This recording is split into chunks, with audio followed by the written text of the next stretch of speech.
Představujeme OrganizeTube. Nejsnazší cestu, jak organizovat vaše YouTube nebo Dailymotion videa. OrganizeTube vám pomůže vyhledávat a procházet videa nebo playlisty a seskupit je podle vašich představ.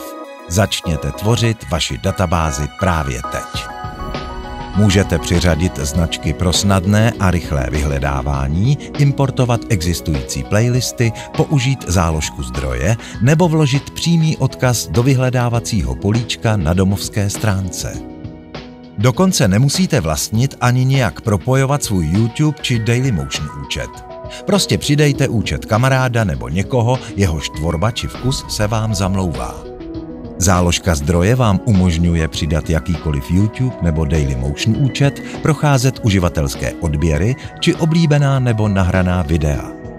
Jednou z nejlepších funkcí OrganizeTube je nepřetržité přehrávání. Zatímco hledáte nová videa, váš aktivní playlist se stále přehrává.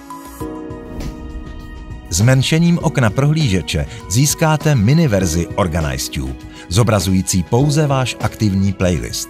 Při práci nebo procházení webu je možné poslouchat hudbu nebo sledovat videa z vašeho playlistu. Snadným přetažením odkazu můžete přidávat nová videa do playlistu, například z Facebooku nebo z jiné vaší oblíbené stránky. Přehrávání se samozřejmě nikdy nepřeruší. OrganizeTube obsahuje samozřejmě také režim full screen. Sestavte si playlist, stiskněte play a užijte si svoji party.